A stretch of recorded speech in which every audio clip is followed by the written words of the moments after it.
So Mark gave me the signal waiver. It takes an old man a while to get up there. He also told me at the beginning it was a very short service. I thought it's because I got more time to preach, but then again it's because it takes me a long time to get up there. It's a privilege as well as an intimidation to be here this morning. I say that sincerely. Sincerely, it was a privilege. Foundry's unique. When does an ex-pastor get to hang around and then actually get to come back and preach? When we first came back after being on an interim for a couple of years, someone met me in the foyer, and he was new. Found out I was the old ex. He said, "What are you doing here?" I'm wondering too. So, Trevor, he's one of the reasons it's intimidating to be active. We're fortunate to have such a gifted communicator. A man who can just speak from the hip and relate and draw you in. Mary and I consider it a great privilege to set under Trevor's ministry. And then following Al last week, broken bowls. This past week I was meeting with the owner and the director of the local Christian radio station, talking about another interview coming up. And we were talking about changing the name of the church from First Baptist to Foundry. He said, "By the way, where'd that come from? What's the etymology of that?" I said, "It's real simple. God takes scrap metal and broken pieces and raw material and makes us into something beautiful and something useful. That's why we chose the name Foundry. Because there's only one barrier we can't remove, and that's the cross. If a name is a barrier, boot it out." I looked there and see Mike smiling at me. I just want to say, when they said that this was your last Sunday up front, I wanted to stand and applaud. Man, we'll be doing that.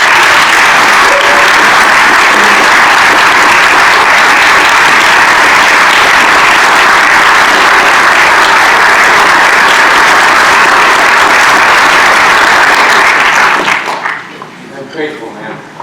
Last week at Shepherd Park, your retirement party, that was so neat to see them honoring you at the Christian school. All the years that you and your wife have shared their union with them. So I heard from Trevor this morning. He enjoyed, and I was evening there. They're probably in bed now, I hope. And they were enjoying coffee in Old Town Riga. And it's almost like he was apologizing. I said, "Fire that note. You guys just relax and enjoy yourselves for serving over there these last couple of weeks." One other thing about the book. I will be in the library and I will be there to sign it. A few people want some signed day. But I want you to know right up front, we're not taking money for the book. The money that you give for the book is going to global and local missions. Your preference, one way or the other.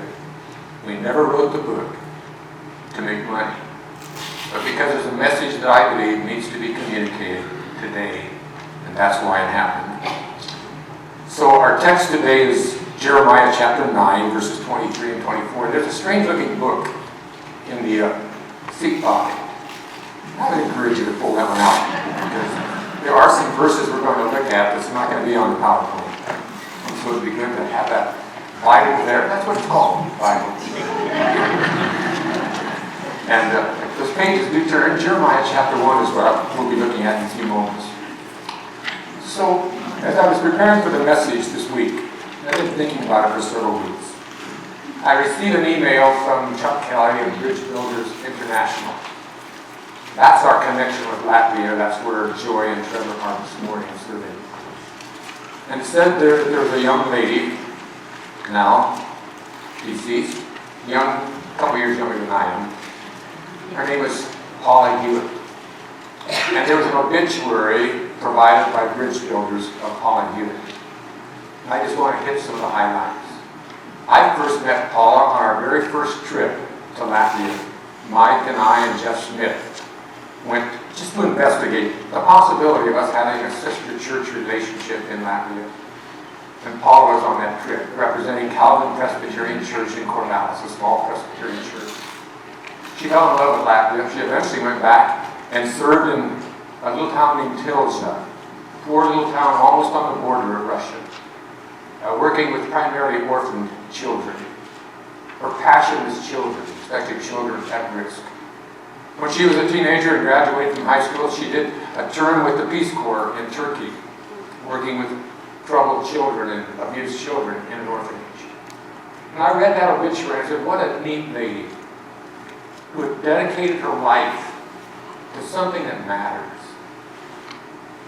So there's a book that I read, a little commentary on Ecclesiastes. It's just neat. And I had Mary read it.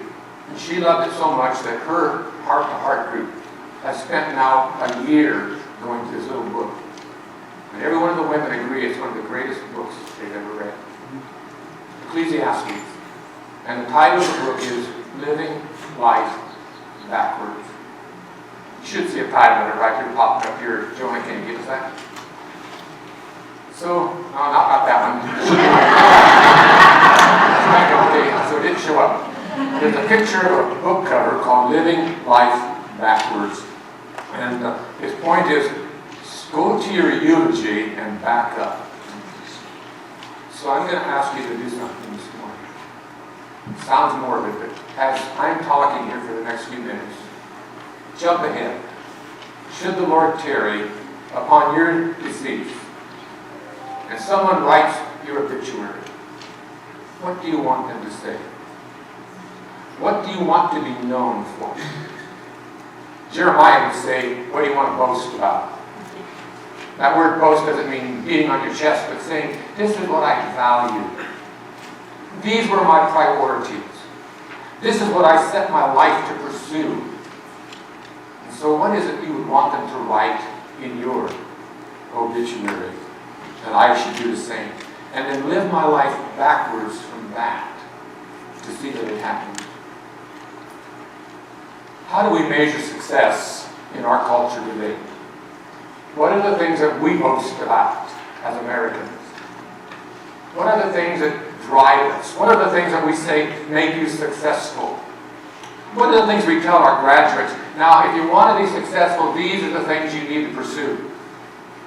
These are the things you boast about, you value. So maybe I go back away and say another one, and that's what this one's all about. What do you have to do to get your picture on the front of Forbes magazine?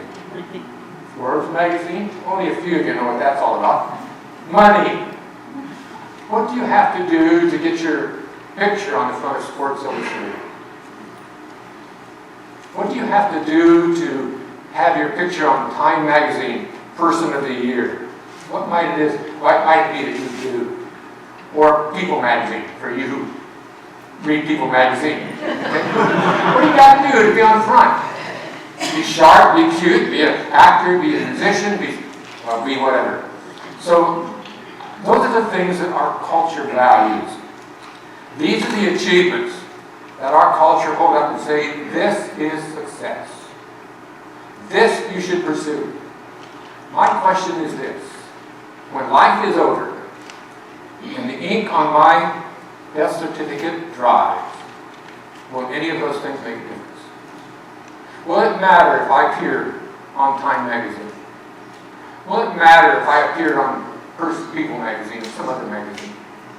Will it matter at all? As Christ followers, we used to call ourselves Christians. That became that bad word. Christ followers is a good word. It means I've studied the person of Christ and I choose to emulate him and to follow him as best I can.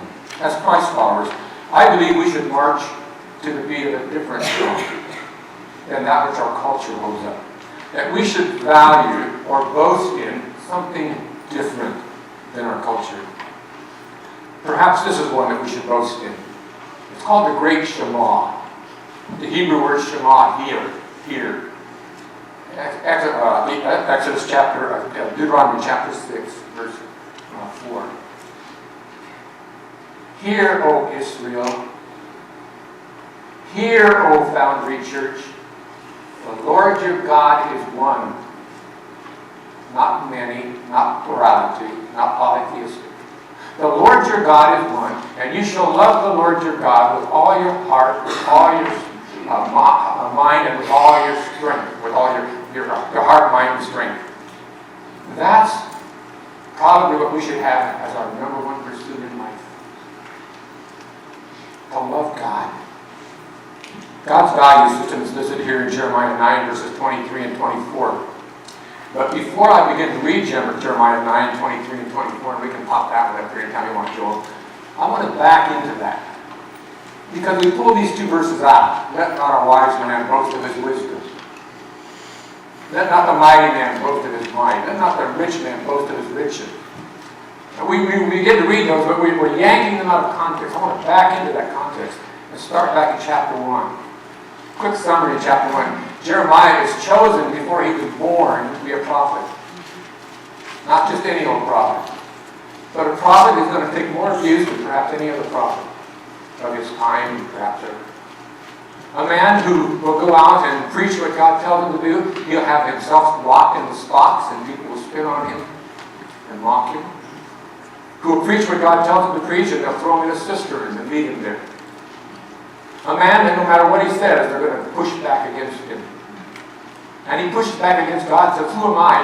And God touches his lips. And I want to pick up then with verse 13 of chapter 1. The word of the Lord came to me a second time, saying, what do you see? And I said, I see a boiling pot facing away from the north. Then the Lord said to me, out of the north disaster shall be let loose upon all the inhabitants of the land. For behold, I am calling all the tribes of the kingdoms of the north, declares the Lord, and they shall come. And every one shall set his throne at the entrance of the gates of Jerusalem, against all its walls all around, and against the cities of Judah. And I will declare my judgment against them for all their evil in forsaking me. They have made offerings to other gods and worshipped the works of their own hands. Catch this. Jeremiah, I love the way he writes word pictures. But you, Jeremiah, get dressed for work. I like that. Get dressed for work. Put on your garment of a prophet and say to them whatever I tell you to say. Now jumping over to chapter 8. In between that, let's explain what's going on in chapter 1. When he said, I see a boiling pot facing from the north. Imagine a pot filled with hot oil, a huge pot, perhaps a volcano-sized pot, and it's tipped facing southward at the tip of Dan in the north. He's trying to give us a word picture of the armies of Babylon flowing down from the north and devastating everything in sight, capturing, slaughtering, and killing, and devastating everything. Now we pick up in chapter 8 and verse 16. See how close this is now. The snorting of the horses is heard from Dan, the northernmost tribe. The sound of the neighing of the stallions, the whole land quakes. They come and devour the land and all that fills it, the city and all who dwell in it. For behold, I am sending among you serpents, adders that cannot be found, and they shall bite you, declares the Lord. Here's that boiling pot. Do you not hear them, Jeremiah says?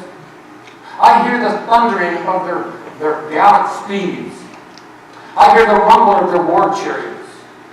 I hear the thud of the march of their infantry, moving from the north-south, devastating everything like a herd of locusts. Now, how does Jeremiah respond to that? Verse 18, my joy is gone. Grief is upon me. My heart is sick within me. His first response is one of just grief, sadness, remorse. Verse 20, the harvest is past, the summer is ended, and we are not saved. To me, that's some of the saddest words in all of Scripture. And what he's saying there is they've crossed the line of no return. There will be no second chance. Nothing will turn back Babylon at this point. God has unleashed his anger because Israel is no longer loving him with all their heart, with all their soul, and with all their strength, but they're loving other gods. Gods that they had made with their hands and bowed down and called him the Creator. Now how does he respond, Jeremiah? Verse 22. Is there no balm in Gilead? Is there nothing to heal? Is there no physician there? Why has the health of the daughter of my people not been restored? Now watch how Jeremiah responds. Oh, that my head were waters, and my eyes a fountain of tears, that I might weep day and night for the slain of the daughter of my people. His first response is crying. I would to God that I had a 5-gallon bucket of water in me, so that I could cry and weep for my people and what they're going to experience as Babylon sweeps down and devastates everything. But then he has a second response, might be more like mine. Oh, that I had in the desert a traveler's lodge, that I might leave my people and go away from them. One part of his heart says, stay and weep. The other heart says, I just wish I had a cabin up in the mountains. I'd get out of here. Let them have what they get. I don't want to be around. I don't want anything to do with it. Verse 21. This is where it's beautiful. I love Jeremiah's writing. For death has come up into our windows. It has entered our palaces, cutting off the children from the streets and the young men from the squares. Can you picture the grim reaper crawling through the streets, sliding through the streets like fog? The people shut their shutters on their windows, but it's to no avail. But the Green Reaper climbs through the windows of every home and every palace and leaves behind the dead and the dying. This is the picture Jeremiah is painting for us so that we'll be ready for chapter 9, verse 24. Thus says the Lord. Let's move on here. Verse 22. Speak, thus declares the Lord. The dead bodies of men shall fall like dung upon the open field, like sheaves after the reaper, and none shall gather them. You talk about a metaphor. Picture now standing grain at harvest time, and a man with a sickle goes ahead and cuts the grain and leaves it lying on the ground. Following him are people who come in and gather up the grain and stand it up in what we would call shocks, if you grew up in the Midwest years ago. So that the grain could completely ripen until it's time to beat out the grain. Only in this harvest, all they have is the man with the sickle. Cutting down, but nobody's following to bury the dead. Now this is a grim picture. He wants us to experience what he experienced as he hears the thundering hooves of Babylon, and knows that what they're going to leave behind is dead and dying with no one to bury, to become food for birds of prey and predators. That's the picture he's describing. Now we come to our phrase, our words, verse 23. Thus says the Lord. Thus says the Lord, in light of what I've just described to you, let not a wise man boast in his wisdom. Let not the mighty man boast of his might. Let not the rich man boast of his riches. But let him who boasts boast in this, that he understands and knows me, that I am the Lord who practices steadfast love, justice, and righteousness in the earth. For in these things I delight, says the Lord. So I want to talk about man's big three. What are the big three things that we as human beings pride ourselves in, boast about, spend our life pursuing, hoping that it'll appear in our obituaries? So the first one there is wisdom. We value somebody who has a lot of degrees after their name. Not just degrees, but degrees from prestigious universities. Not just honorary degrees, but degrees they've earned with sweat, blood, and tears. We value that. We value those who have written great books, bestsellers. We value those who have great fame for their wisdom, for their intellect. I bet you all know who the 2018 Nobel Prize winners were in physiology and medicine, right? Yeah, because we don't really value that one quite as high as the next two. Well, let me share. Two men share this prize. James Allison and Asuka Honjo. They discover a way of using the human immune system to fight against cancer. For that, they share a prize of over $1 million. Their hand is shaken by the King of Sweden, and he hands them a gold medal and a diploma. Let not the wise man boast of his wisdom. Now, who's Jeremiah talking about? He's talking about the prophets, the false prophets, going around boasting, God will never punish us. God is too good to do that. After all, we had the temple, we had the temple, we had the temple. We're named after him. Our name, his name is in our name. Israel. God. God will never do that. Jeremiah, you're nuts. Then he says, what else? What is it? What else do we value? Let not the strong man or the mighty man boast of his strength or his might. Physical ability and prowess. We value that. I know Ben Hyde does. We went to the graduation yesterday. They spent 20 minutes recognizing athletes who came in 13th in the state. Let not the athlete boast of his wisdom. Why are we having the Stanley Cup? Because one team wants to say we're the best, at least this year. And why are we having the NBA Finals? So we can boast we're the best. And among those, somebody's the most valuable player. The Olympics are coming up, and boy, we love to watch the Olympics because for 4 years, I got the gold medal. I'm the best. We value athletic prowess and ability. When I was a kid, a guy just a couple years older than me was named Cassius Clay, and he won the gold medal in the Roman Olympics in boxing. He converted, now he was Muhammad Ali. He was featured 40 times. I had 38, and then I went and looked, and now he's been featured 40 times on the cover of Sports Illustrated. Only one person has ever been featured on Sports Illustrated more than Muhammad Ali. Take a shot. Michael Jordan. 50 times. Yes, and here's a man who would say, float like a butterfly, sting like a bee. His hands can't hit what his eyes can't see. Now you see me, now you don't. George thinks he will. I know he won't. Or here's another quote from Muhammad Ali. I'm young, I'm handsome, I'm fast. I can't possibly be beat. But he was. It's hard to be humble when you're as great as I am. Now we understand that. Let not the athlete boast of his skills and the trophies that he won. Because when the ink has dried on the obituary, who cares? Somebody else will beat it. Let not the rich man boast of his riches. Do we value that? That's how you get on Forbes magazine. We have a well-known politician who has said, I'm very rich.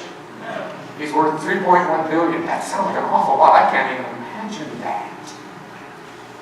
Until I compare it to the richest man in the world, Jeff Bezos, $170 billion. Entrepreneur, founder of Amazon.com. And so, Trump, I'm sorry. You're way down the pole. Somebody else has passed you up by hundreds of billions of dollars. The big three. We pursue those. We tell our kids to pursue those. We publish magazines with featuring those. And my answer again is, when the obituary is written, what matters? What matters? And when the ink is dry on the death certificate, what difference will it make? This morning I was checking my email, and I get what's called desiringgod.com. Every day they set a release. And today they set a release, and John Piper was honoring a man who died Friday. Godly man, a counselor, very skilled, a writer, David Paulson. And David Paulson was a man who, born and raised in Hawaii, had the best of schools, set out to pursue life in the fast lane, living existential. All that's here is death, so just blow all that you can. Then he became a believer, but he tells in his story here, meeting his grandfather, very, very famous athlete, set world records in swimming. A teacher so excellent that they actually closed down a classroom and set it aside in honor of him. Peter Thompson. David said, I sat at my grandfather's bedside after he had a serious stroke. He was rummaging, I love that word, He was rummaging through his achievements, relationships, aspirations, and travels. He had been all over the world. He was searching for something that retained meaning. Something he could hold on to. Something that he could tell me mattered in life. But everything he mentioned seemed to crumble before his eyes as he spoke. In the end, all he could say was that life is more than money. And all he could do was break down and weep. So when the death certificate is signed and the ink is dried, what difference does it make if we pursue the big three? It's easy for us to criticize our culture today. But the problem is we have similar problems within the church. I'm not talking about Foundry Church. Well, it could be. I'm talking about the evangelical church. And yes, we are evangelicals. We're not liberals. And we're not Catholics. We're somewhere down here called evangelical. We're not fighting fundamentalists like I grew up in. We're evangelicals, and we wore that name with pride. Something's changing among us. So much so that the leaders of evangelicalism are now saying, maybe we need to change our name. Because that word has fallen into disrepute. I know. I read what the media is saying about evangelicals. The problem with that is they throw everybody in there besides the Catholics. If you're a Mormon, you're part of us. If you're a Seventh-day, if you're a Jehovah's Witness, you're part of us. No. My therapist, who's helping me more than anybody else, that is acupuncture. He's a man who was raised in the Catholic Church and walked away from it all. Leans a little bit more toward New Age type things, but he knew I was writing a book at one topic, and so a guy who hardly spoke, now when I go, he's like a chatty Cathy. Talking. And a couple of meetings ago, he says, evangelicals. It's kind of a sneer. Because he's been trained by the media. We evangelicals. We're the ones who protest abortion. Okay? We're the ones who march and protest at the graveside of a person who gave his life for our country. That's why we changed the name, because we don't want to be associated with that. And we're the ones who stand against abortion, but we don't care about the woman after she has the baby. I had to say, Joel, that's not quite true. If it wasn't for the evangelicals, there are a lot of things happening in the area of social justice that wouldn't be happening today. And I happen to go to a church that's different.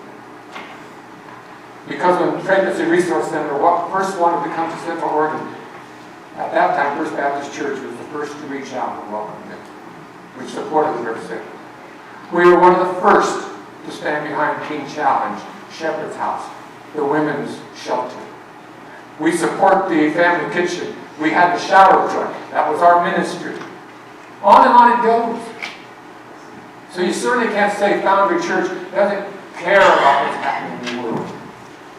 But unfortunately, that's kind of what evangelicals have become known for, is what we're against, not what we're for. Mark Galli, who's the editor-in-chief of Christianity Today, had an article a couple weeks ago, and it's continued each week. I was going to read all, I'm just going to read this part. He's quoting from a blogger who's now deceased, Michael Spencer, who 10 years ago released on his blog this essay, The Coming Evangelical Collapse and Why It's Going to Happen. Spencer says, among other things, the collapse will, I believe, herald the arrival of an anti-Christian chapter of the post-Christian West, and will change the way tens of millions of people see the entire realm of religion. The intolerance of Christianity will rise to levels many of us have not believed possible in our lifetime. And public policy will become particularly hostile toward evangelical Christianity, increasingly seeing it as the opponent of the good of individuals in society. Because we stand for marriage as God ordained, we're no longer welcome. Many who will leave evangelicalism will leave for no religion affiliation at all. They say the fastest growing segment in our population today, when you ask about what religion, they're nuns. Not nuns. Nuns have none. Nuns, I've been there, done that. I want nothing to do with it anymore. Others will leave for atheistic or agnostic secularism. with a strong personal rejection of Christian belief and Christian influence. Many of our children and grandchildren are going to abandon ship, and many will do so saying, good riddance. It's happening. Perhaps you know people in your own family or extended family, raised in the church. I'm done with it. I want nothing to do with it. Now, Galley comes back and says, I was skeptical at the time he wrote this article, and I said so in print. But today I admit that Spencer was more right than he was wrong. Recent events and surveys bear out many of his predictions. We are truly in a moment of crisis in American evangelicalism. So what's God's big three? We know what the world's big three is. God's big three. But let him who boasts, not in his wealth, not in his physical power, not in all these other things, wisdom, but let him boast in this, that he understands and knows me. Understands as he has a perception, a correct perception. He's looked at the book, and he understands something about my character. He understands and knows me.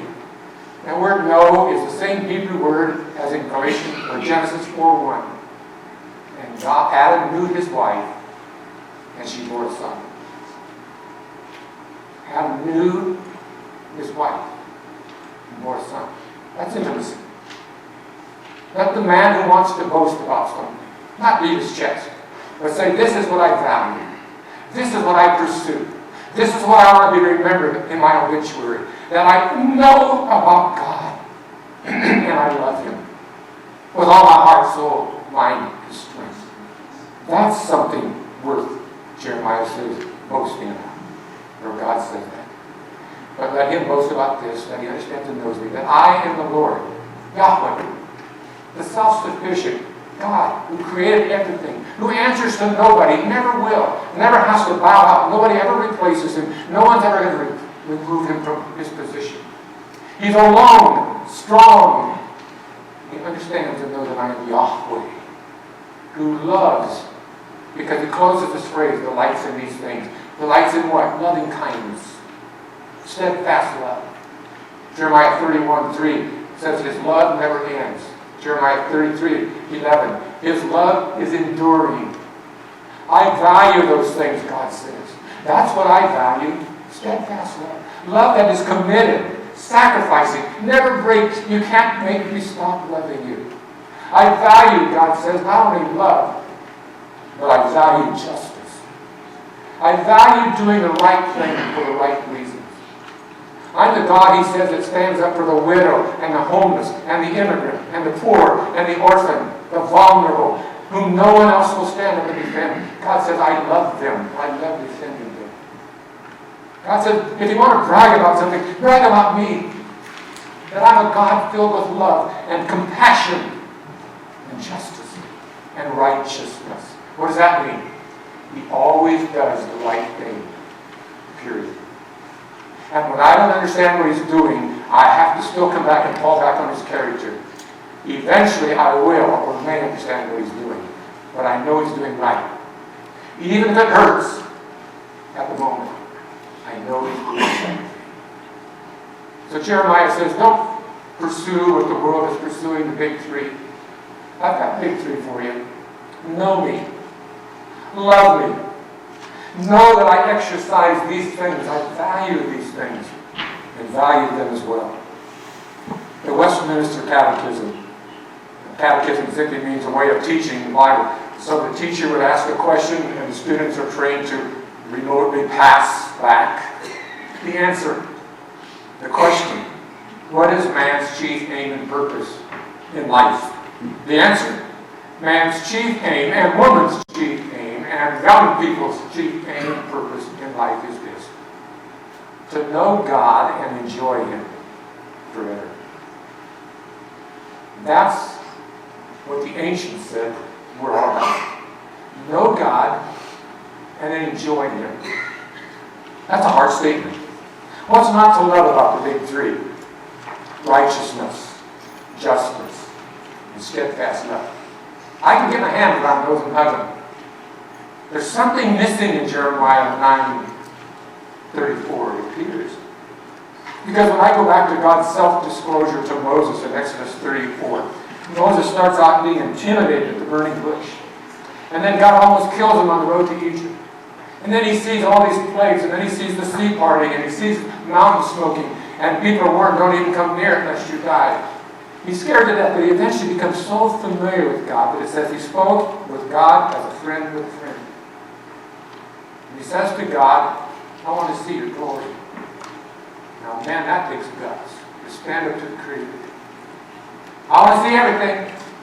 God says, no man can see all in me. I'll let you see a little bit.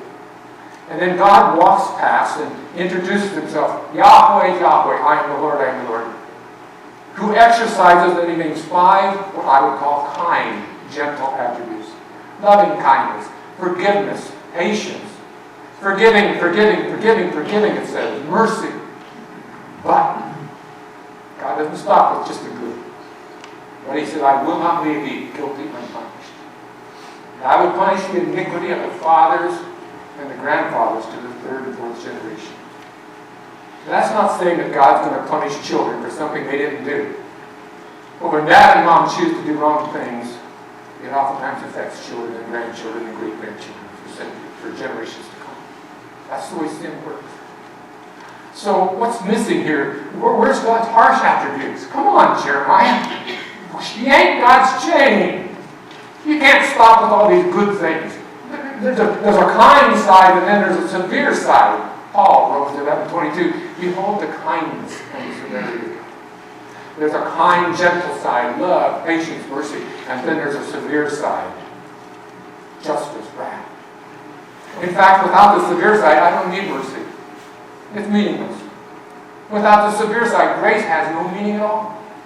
If God is just a doting grandpa, boys will be boys, he's too good to send anybody to hell, then why be afraid of him and why even do anything? It doesn't matter. So Jeremiah, you ain't God's chain. What's missing, God? It's not missing. That's why we shared the first 9 chapters. I see a black tapestry of Babylon sweeping down to destroy his own people. The people he chose to destroy the Amorites because of their idolatry and idolatry and immorality. Now his own people are doing the same thing. And the goose and the gander both did the same thing here. God is going to punish Israel. So yes, there is a harsh side to Jeremiah 9:23 and 24.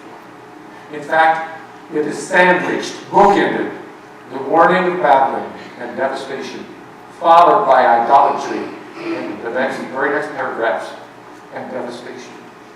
So those are the things that God values. So we are created in God's image, right? As I understand it, I know I am. I look at you and I believe you are too.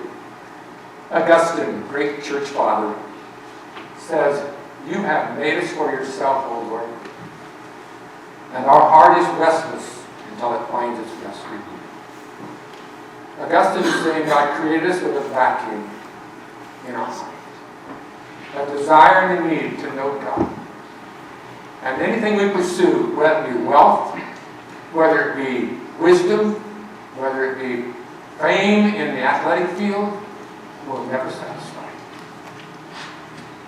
There's an emptiness there. That's why no matter where you go in this world, and no matter who's in power, whether it be the communist in China or the communist in the former Soviet Union, you can't stamp out religion. It's built in us. Augustine say the only thing that will fill that vacuum is you, O Lord. That's why he says to Jeremiah, let him boast in this, that he understands and knows me. I am the Lord. I fill the void in your heart. Jesus, in praying in John 17 before his crucifixion, he's speaking to the Father. He said, all that you have given to me, I can give them eternal life. And this is eternal life, that they may know you, God, and your Son whom he sent. That's eternal life. Eternal life is knowing God. So if I choose not to know God, not to pursue God, to create my own little God, manageable God, I have created an idol, which is no God at all. Now, I know it, Foundry, your elders and Trevor will never have somebody come in here and fill the pulpit. That's what we used to call these things. And say, teach our people here how to carve out a block of wood. And paint it gold and put some eyes on it. And bow down and talk to it. That won't happen here.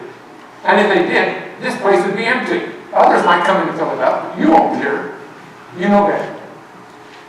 But I want to say that if I choose to ignore God as He is, both the kinder and the more severe attributes, to create a God that is politically correct, manageable, lovey-dovey, never gets angry. Think about it. I want a God that gets angry. When I see what's happening to little children, and the millions that are being snuffed out before they have a chance to see people, I want a God who is angry when humans traffic humans, treat them like beasts. The opposite of anger is not love, it's apathy. I serve a God who's not apathetic. He loves justice. He hates injustice. And so, if I begin to, as a pastor, say I'm not going to talk about hell, I'm not going to talk about God's wrath, because people might get offended. I don't want to hurt their feelings. I have just created an idol. Not out of a block of wood or a piece of stone. But in my mind, I've created an image. And I call it God. And I bow down and call it prayer when I talk to Him. That's idolatry. That's part of why I feel God has burdened on my heart for years to write the book that I have written. So what do we do here as Americans, as Foundry Church, living in a culture that is filled with idols? Trying to fill that void with anything. Academia, athletics, Monday. Isaiah 40. Isaiah 40 verse 1. Same context. He's just warned them about Babylon coming. He says, cry out, comfort my people, speak kindly to them. This is God to Isaiah. Verse 6, Isaiah fires back, what shall I say? What can I say that will comfort them with Babylon coming down the right pike? Verse 9, get up on a high mountain and shout at the top of your lungs, Israel, behold your God. Because He and He alone can comfort and protect and make life worth living. So we live in a day in which today evangelicalism, even some among us, are wanting to disattach the Old Testament because He's an angry God. Same God as in the New, I'm sorry. Jesus isn't a God point to. Because if you think Jesus is only meek and mild, watch Him whip the money changers. If you think Jesus is only meek and mild, then listen to what He calls the hypocrites. And if you think Jesus is meek and mild, read the book of Revelation. It is a revelation of Jesus Christ. And so we cannot do that. We cannot create our own little safe, manageable God in my heart. So I would say the answer that I would give to us today is what the psalmist says in Psalm 46:10. Be still and know that I alone am God. And you shall love me with all your heart, soul, mind, and strength. Period. That's the answer to the problems in my country. That's the answer to the problems in the evangelical church. That's the answer in my life. I was to go back and read a part of Mark Galli's article about himself. He confesses that he, chief editor, who prints blogs every week, who writes articles for Christianity Today, who watches everything that comes to the desk, who writes books, good books. He said, I discovered one day that I didn't really sense any love for God. I was busy preaching, I was busy praying, but I really didn't have any heart for God. And then he finally said, I come to the conclusion, the only thing that will put that feeling back is to pray and confess it to God. But then I realized God already knew that I had no heart for Him. And the reason Mark Galley spoke to me is because that can be me. I can get so caught up in doing the good things that a pastor's supposed to do. But when the rubber meets the road and the obituary is written and the ink is dry on the death certificate, all that matters is that I love God with all my heart, soul, mind, and strength. Because that, and that alone, can fill the void in my life and yours. I encourage you at the beginning of the message to do a morbid thing, write your obituary. So before Mark comes and closes us, a moment of silence. Write your obituary and then read it backwards. With God in it. Love him. Amen.